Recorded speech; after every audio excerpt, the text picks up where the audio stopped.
Obviously, ZocDoc now has a pretty established brand name in the space you're in. That took many years of building loyalty on both sides, I would imagine, of the marketplace concept. But I imagine initially, when you're talking to doctors, it wasn't necessarily like an aha for them. I imagine this is a very slow-moving market initially, not necessarily the keen early adopters that some other folks might be. So take me through the first few pitches with doctors of why they would want to sign up for this. What did you say to them? How did you win their trust? Take me through it. It was more like begging.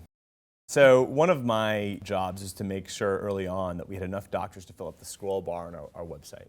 And my co-founders, I have two of them. One of them was focused on building the doctor-patient side of the website. One was focused on the patient-facing side. I did QA at night, and I signed up the initial doctors myself.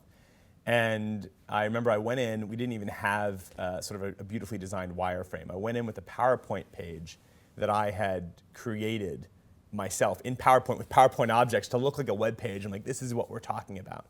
And oftentimes, I used everything I could to get connections to these doctors. I found doctors that were friends with my friends. I found doctors that went to the same schools that I did.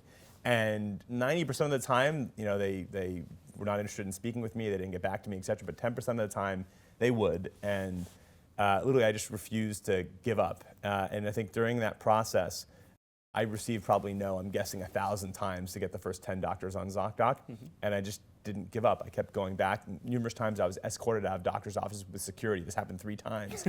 All 3 of those offices are now using ZocDoc proudly. I knew from being the son of a doctor that there was an inherent demand for our services at ZocDoc, and it was just a question of connecting with enough doctors to get the few to take a gamble on us early on. So if you have one thing that you can pass on to the next generation based on this experience that you had about what it's like to get your initial customers, what would be the one thing you would have done a bit differently or with a little more thought behind it that might have maybe moved the business forward a little bit faster or made it more efficient, the process, or maybe the foundation would have been a bit stronger earlier on?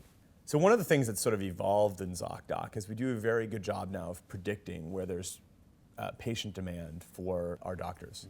And I think very early on, we really didn't know. We were going in and signing up pretty much any doctor that would talk to us and really making sure that we were delivering the exact practitioner in the right area, at sort of the right time in our company's life, has been something that has helped accelerate our business immensely. If there was a way that we could have developed those insights very early on, maybe it was impossible because we didn't have consumers on our site to begin with to really do those kinds of predictions, that would have helped our business move along much more quickly.